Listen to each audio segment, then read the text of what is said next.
श्री गणेशाय नमः। अथ श्री लक्ष्मी हृदय स्तोत्रम्। श्रीदेवी प्रथमं नाम, द्वितीयम् अमृतोद्भवा, तृतीयं कमला प्रोक्ता, चतुर्थं चन्द्रशोभना, पंचमं विष्णुपत्नी च, षष्ठं श्रीवैष्णवी तथा, सप्तमं तु वरारोहा, अष्टमं हरिवल्लभा, नवमं सारङ्गिणी प्रोक्ता, दशमं देवदेविका, एकादशं महालक्ष्मीः, द्वादशं लोकसुन्दरी, श्रीः पद्मा कमला मुकुन्दमहिषी, लक्ष्मी त्रिलोकेश्वरी, मा क्षीराब्धिसुता विरिञ्चिजननी, विद्या सरोजासना, सर्वाभीष्टफलप्रदेति सततम्, नामानि ये द्वादश, प्रातः शुद्धतरः पठन्त्यभिमतान्, सर्वान् लभन्ते शुभान्, भद्रलक्ष्मीस्तवं नित्यं, पुण्यमेतच्छुभावहम्, काले स्नात्वापि कावेर्यां, जप श्रीवृक्षसन्निधौ, इत्येतत् गोस्पतिप्रोक्तं, लक्ष्मीहृदयमुत्तमं, तौलौ स्नात्वा तु कावेर्यां,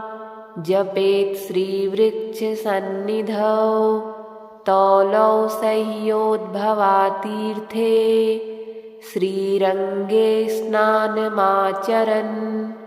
जपेत्तत्कमला स्तोत्रम्,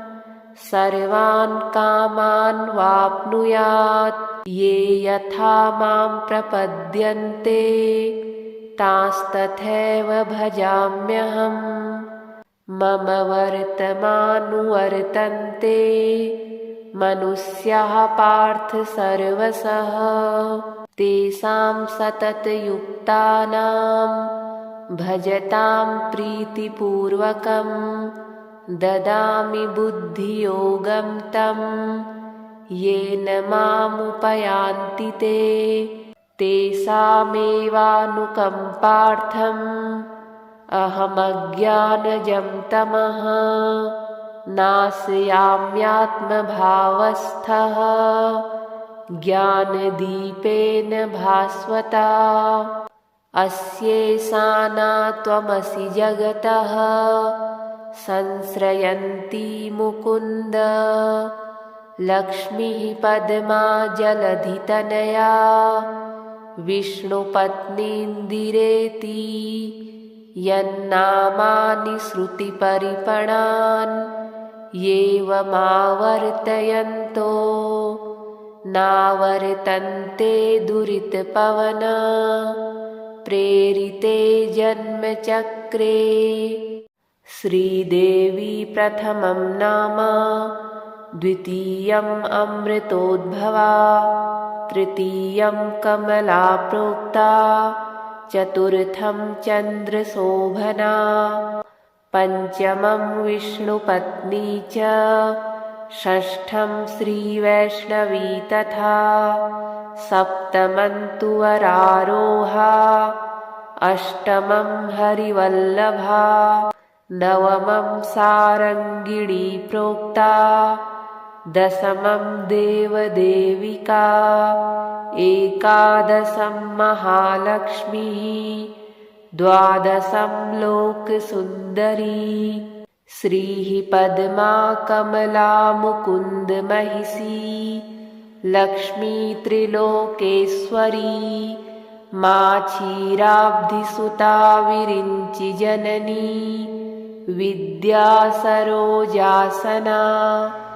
सर्वाभीष्टफलप्रदेति सततम्, नामानि ये 12 प्रातः शुद्धतरः पठन्त्यभिमतान् सर्वान् लभन्ते शुभान् भद्रलक्ष्मीस्तवं नित्यं पुण्यमेतच्छुभावहम् काले स्नात्वापि कावेर्यां जप श्रीवृक्षसन्निधौ इत्येतत् गोस्पतिप्रोक्तं लक्ष्मीहृदयमुत्तमम् तौलौ स्नात्वा तु कावेर्यां जपेत् श्रीवृक्षसन्निधौ तौलौ सह्योद्भवातीर्थे श्रीरङ्गे स्नानमाचरन् जपेत्तत्कमलास्तोत्रम् सर्वान् कामान् वाप्नुयात् ये यथा मां प्रपद्यन्ते तांस्तथैव भजाम्यहम् मम वर्तमानुवर्तन्ते मनुष्याः पार्थ सर्वशः तेषां सततयुक्तानां भजतां प्रीतिपूर्वकं ददामि बुद्धियोगं तं येन मामुपयान्ति ते तेषामेवानुकम्पार्थम् अहमज्ञानजं तमः नाशयाम्यात्मभावस्थः ज्ञानदीपेन भास्वता अस्येषाना त्वमसि जगतः संश्रयन्ती मुकुन्द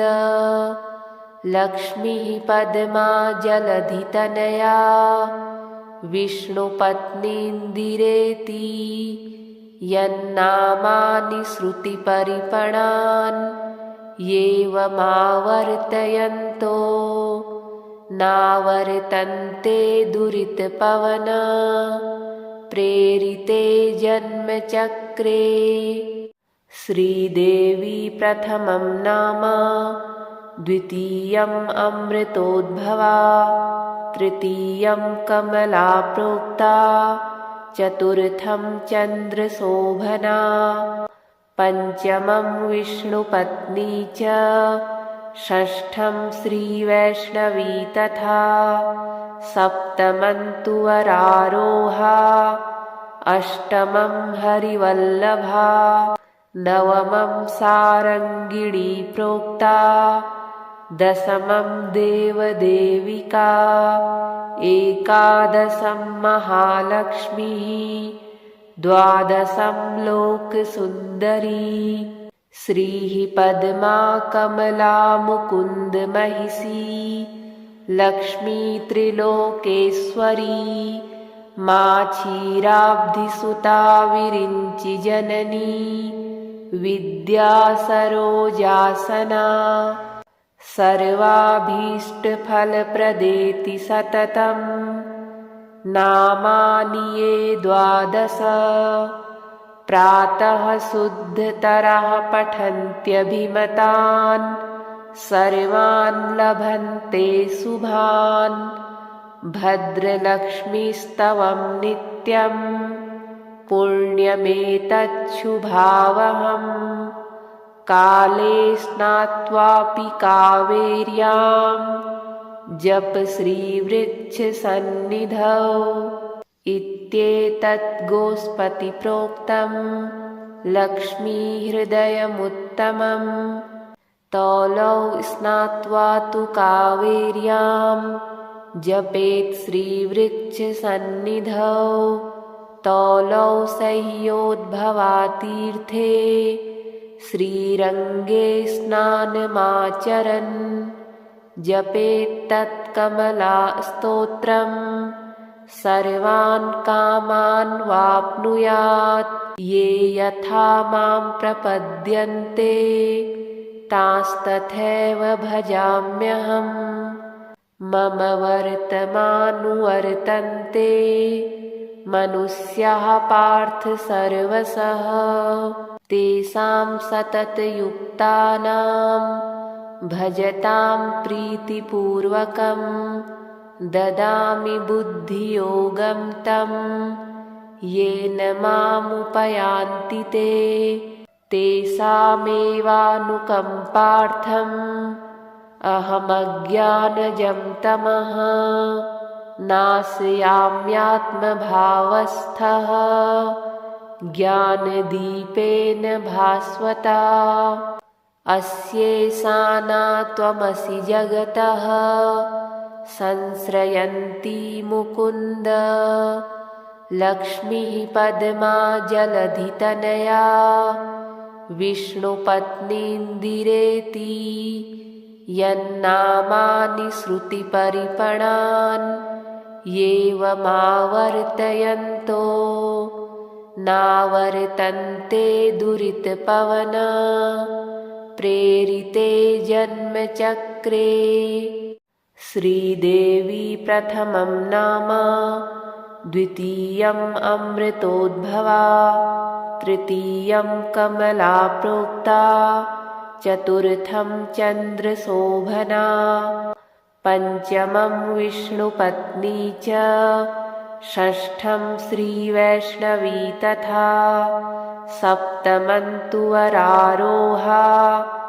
अष्टमं हरिवल्लभा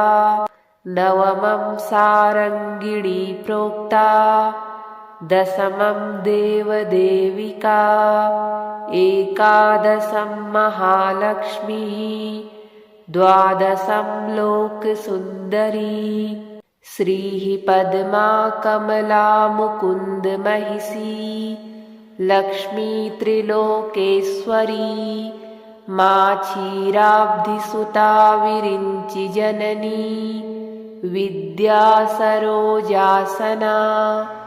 सर्वाभीष्टफलप्रदेति सततं नामानि ये द्वादश प्रातः शुद्धतरः पठन्त्यभिमतान् सर्वान् लभन्ते शुभान् भद्रलक्ष्मीस्तवं नित्यं पुण्यमेतच्छुभावहम् काले स्नात्वापि कावेर्यां जप श्रीवृक्षसन्निधौ इत्येतत् गोस्पतिप्रोक्तं लक्ष्मीहृदयमुत्तमं तौलौ स्नात्वा तु कावेर्यां जपेत् श्रीवृक्षसन्निधौ तौलौ सह्योद्भवातीर्थे श्रीरङ्गे स्नानमाचरन् जपेत्तत्कमलास्तोत्रम् सर्वान् कामान् वाप्नुयात् ये यथा मां प्रपद्यन्ते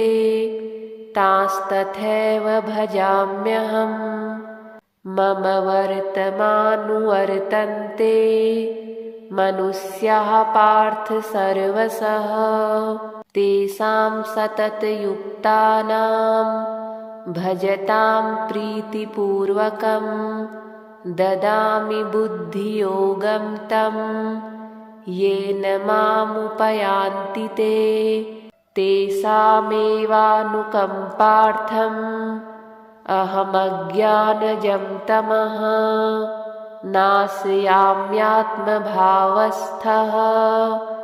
ज्ञानदीपेन भास्वता। अस्येषा न त्वमसि जगतः संश्रयन्ती मुकुन्द लक्ष्मीः पद्मा जलधितनया विष्णुपत्नीन्दिरेति यन्नामानि श्रुतिपरिपणान् एवमावर्तयन्तो नावर्तन्ते दुरितपवना प्रेरिते जन्मचक्रे। श्रीदेवी प्रथमं नाम द्वितीयम् अमृतोद्भवा तृतीयं कमला प्रोक्ता चतुर्थं चन्द्रशोभना पंचमं विष्णुपत्नी च षष्ठं श्रीवैष्णवी तथा सप्तमन्तु वरारोहा अष्टमं हरिवल्लभा नवमं सारङ्गिणी प्रोक्ता दशमं देवदेविका एकादशं महालक्ष्मीः द्वादशं लोकसुन्दरी श्रीः पद्मा कमला मुकुन्दमहिषी लक्ष्मी त्रिलोकेश्वरी क्षीराब्धिसुता विरिञ्चिजननी विद्या सरोजासना सर्वाभीष्टफलप्रदेति सततम् नामानि ये द्वादश प्रातः शुद्धतरः पठन्त्यभिमतान्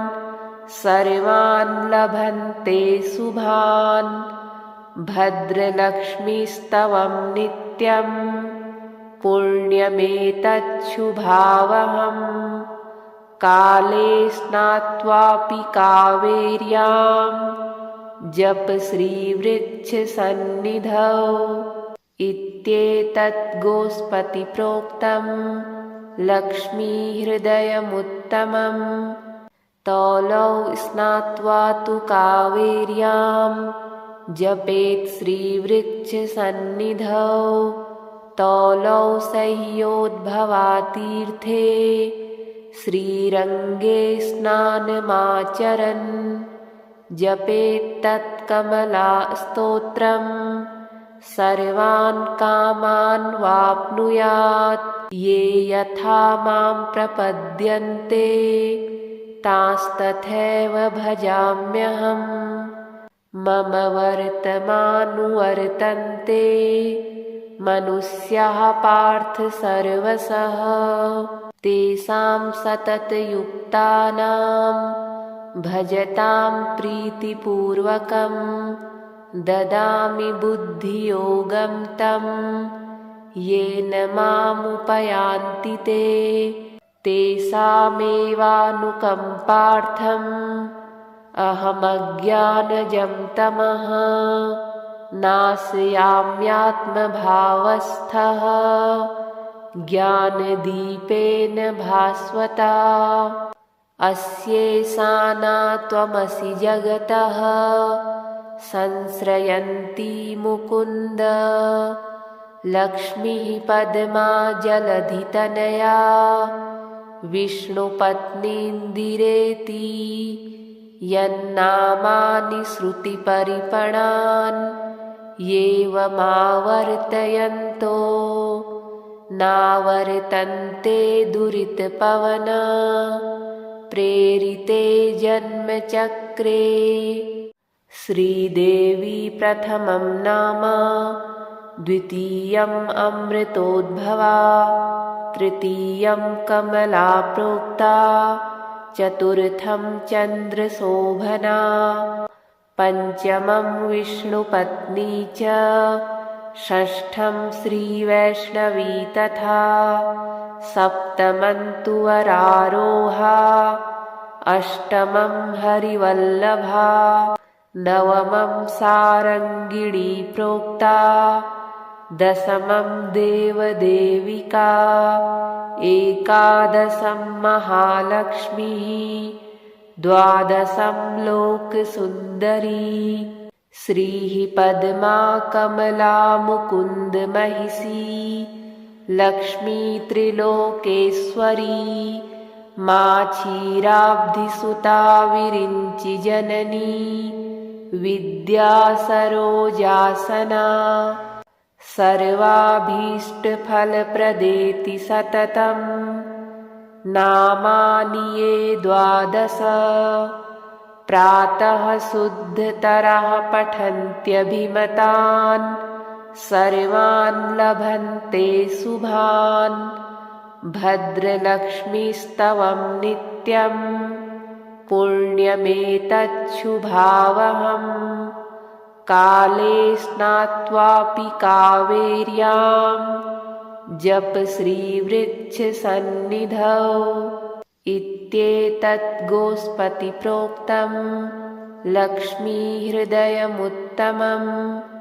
तौलौ स्नात्वा तु कावेर्यां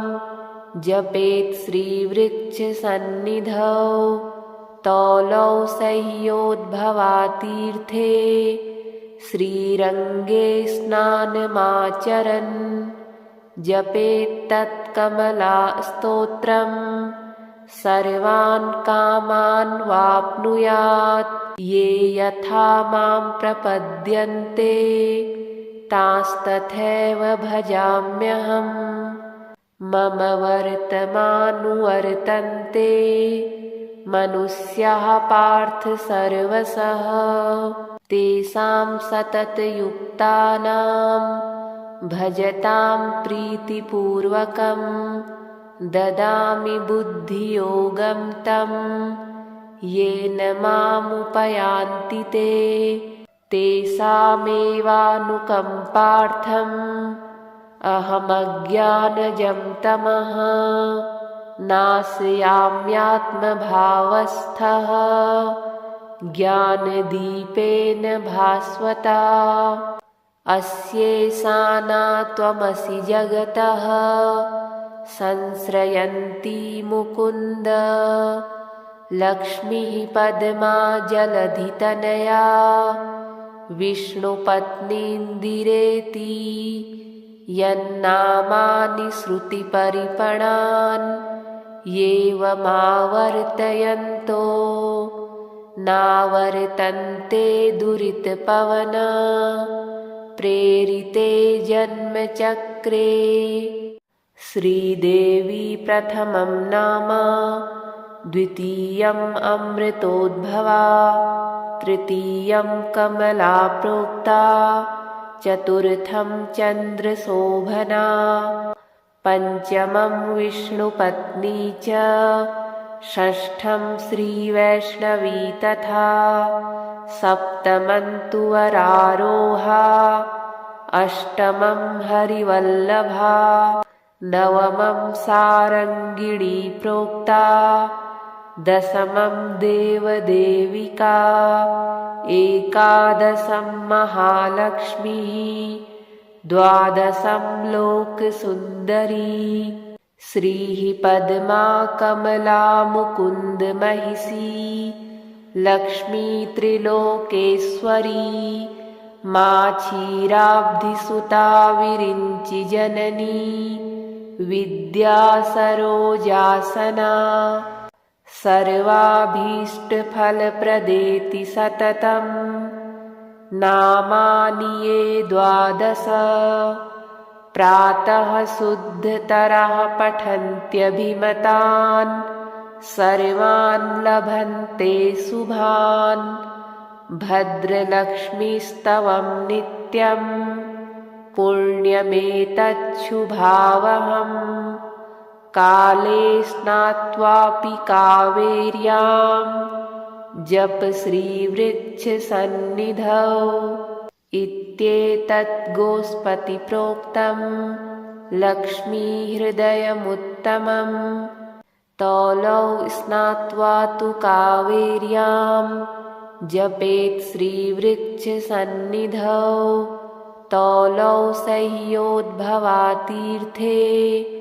श्रीरङ्गे स्नानमाचरन् जपेत्तत्कमलास्तोत्रम् सर्वान् कामान् वाप्नुयात् ये यथा मां प्रपद्यन्ते तांस्तथैव भजाम्यहम् मम वर्तमानुवर्तन्ते मनुष्याः पार्थ सर्वशः तेषां सततयुक्तानां भजतां प्रीतिपूर्वकं ददामि बुद्धियोगं तं येन मामुपयान्ति ते तेषामेवानुकम्पार्थम् अहमज्ञानजं तमः नाशयाम्यात्मभावस्थः ज्ञानदीपेन भास्वता अस्येषाना त्वमसि जगतः संश्रयन्ती मुकुन्द लक्ष्मीः पद्मा जलधितनया विष्णुपत्नीन्दिरेति यन्नामानि श्रुतिपरिपणान् एवमावर्तयन्तो नावर्तन्ते दुरितपवना प्रेरिते जन्मचक्रे। श्रीदेवी प्रथमं नाम, द्वितीयम् अमृतोद्भवा, तृतीयं कमला प्रोक्ता, चतुर्थं चन्द्रशोभना, पञ्चमं विष्णुपत्नी च, षष्ठं श्रीवैष्णवी तथा, सप्तमं तु वरारोहा, अष्टमं हरिवल्लभा, नवमं सारङ्गिणी प्रोक्ता, दशमं देवदेविका, एकादशं महालक्ष्मीः, द्वादशं लोकसुन्दरी। श्रीः पद्मा कमला मुकुन्द महिषी, लक्ष्मी त्रिलोकेश्वरी, मा क्षीराब्धिसुता विरिञ्चि जननी, विद्या सरोजासना, सर्वाभीष्टफलप्रदेति सततम्। नामानि ये द्वादश, प्रातः शुद्धतरः पठन्त्यभिमतान्, सर्वान् लभन्ते शुभान्।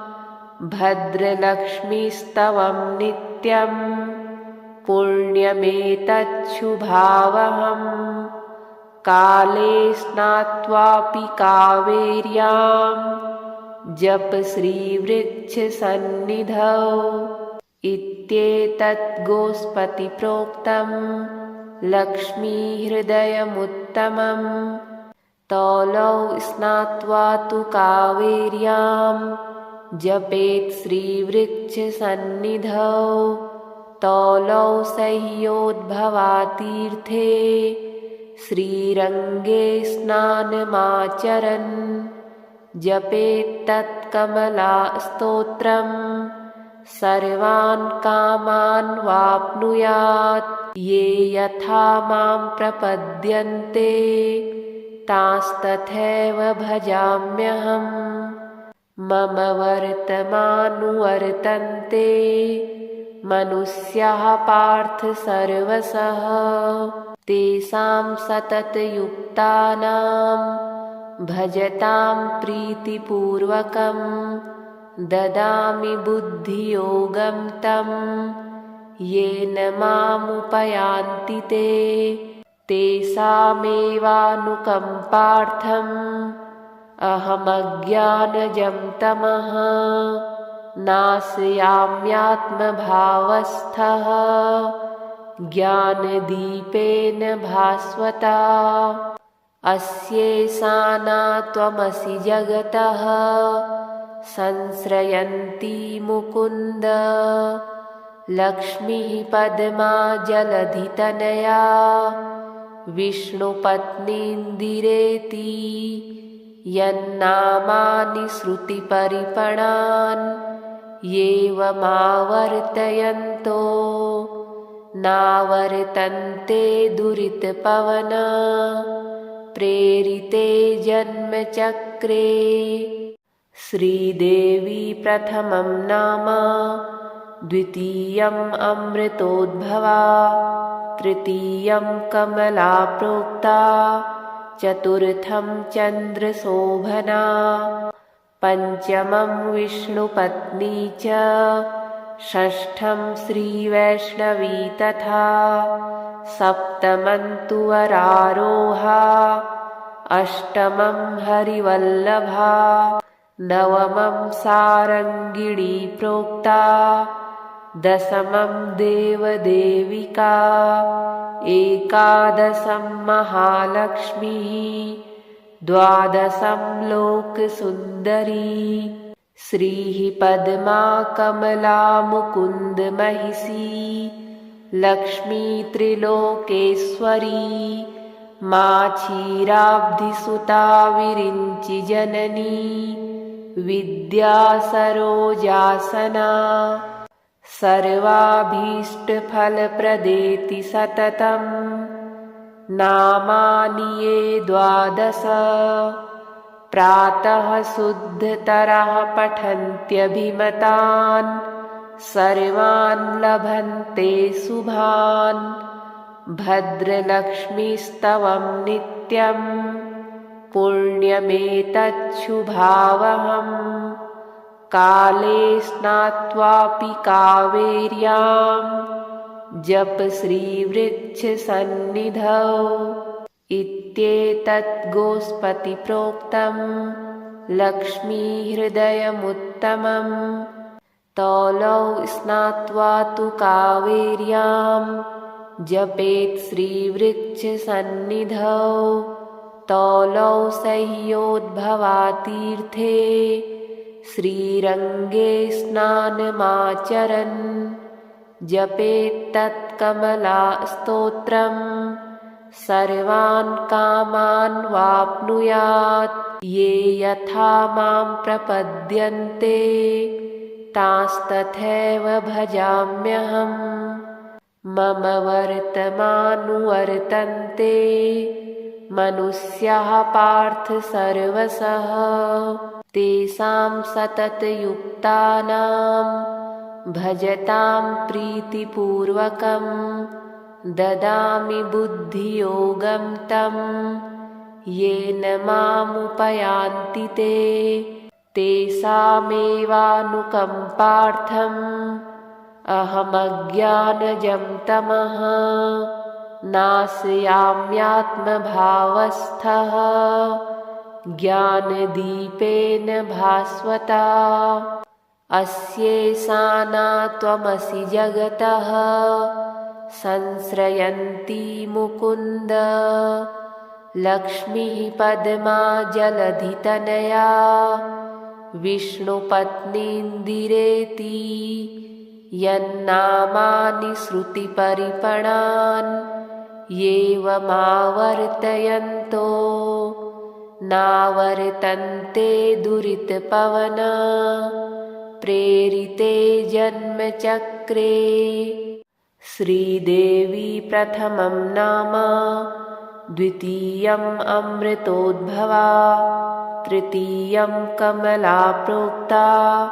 चतुर्थं चन्द्रशोभना पंचमं विष्णुपत्नी च षष्ठं श्रीवैष्णवी तथा सप्तमं तु वरारोहा अष्टमं हरिवल्लभा नवमं सारङ्गिणी प्रोक्ता दशमं देवदेविका एकादशं महालक्ष्मीः द्वादशं लोकसुन्दरी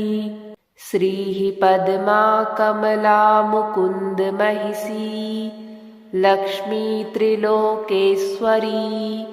मा क्षीराब्धिसुता विरिञ्चिजननी विद्या सरोजासना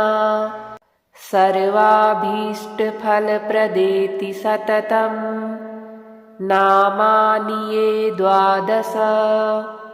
प्रातः शुद्धतरः पठन्त्यभिमतान् सर्वान् लभन्ते शुभान् भद्रलक्ष्मीस्तवं नित्यं पुण्यमेतच्छुभावहम् काले स्नात्वापि कावेर्यां जप श्रीवृक्षसन्निधौ इत्येतत् गोस्पतिप्रोक्तं लक्ष्मीहृदयमुत्तमम् तौलौ स्नात्वा तु कावेर्यां जपेत् श्रीवृक्षसन्निधौ तौलौ सह्योद्भवातीर्थे श्रीरङ्गे स्नानमाचरन् जपेत्तत्कमलास्तोत्रं सर्वान् कामान् वाप्नुयात्। ये यथा मां प्रपद्यन्ते तांस्तथैव भजाम्यहम्। मम वर्तमानुवर्तन्ते मनुष्याः पार्थ सर्वशः। तेषां सततयुक्तानां भजतां प्रीतिपूर्वकं ददामि बुद्धियोगं तं।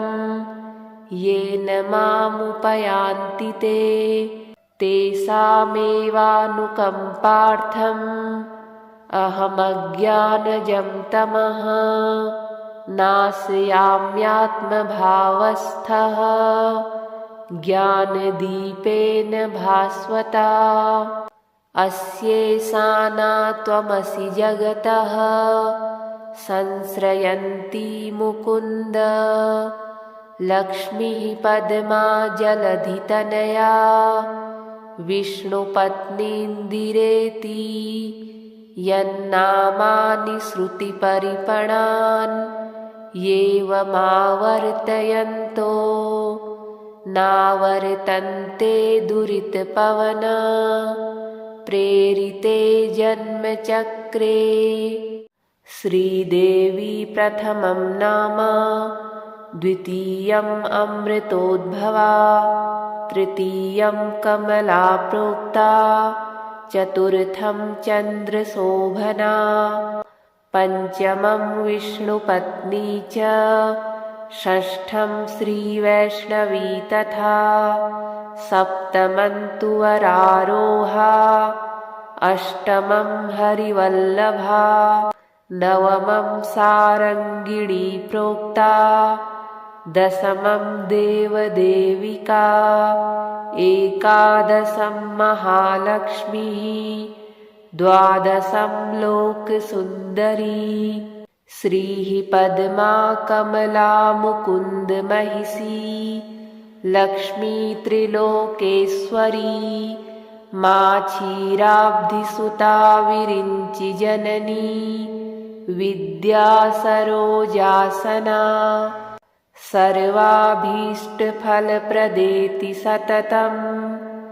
नामानि ये द्वादश प्रातः शुद्धतरः पठन्त्यभिमतान् सर्वान् लभन्ते शुभान् भद्रलक्ष्मीस्तवं नित्यं पुण्यमेतच्छुभावहम् काले स्नात्वापि कावेर्यां जप श्रीवृक्षसन्निधौ इत्येतत् गोस्पतिप्रोक्तं लक्ष्मीहृदयमुत्तमं तौलौ स्नात्वा तु कावेर्यां जपेत् श्रीवृक्षसन्निधौ तौलौ सह्योद्भवातीर्थे श्रीरङ्गे स्नानमाचरन् जपेत्तत्कमलास्तोत्रम् सर्वान् कामान् वाप्नुयात्। ये यथा मां प्रपद्यन्ते तांस्तथैव भजाम्यहम्। मम वर्तमानुवर्तन्ते मनुष्याः पार्थ सर्वशः। तेषां सततयुक्तानां भजतां प्रीतिपूर्वकं ददामि बुद्धियोगं तं। येन मामुपयान्ति ते तेषामेवानुकम्पार्थम् अहमज्ञानजं तमः नाशयाम्यात्मभावस्थः ज्ञानदीपेन भास्वता। अस्येषाना त्वमसि जगतः संश्रयन्ती मुकुन्द। लक्ष्मीः पद्मा जलधितनया विष्णुपत्नीन्दिरेति। यन्नामानि श्रुतिपरिपणान् एवमावर्तयन्तो नावर्तन्ते दुरितपवन प्रेरिते जन्मचक्रे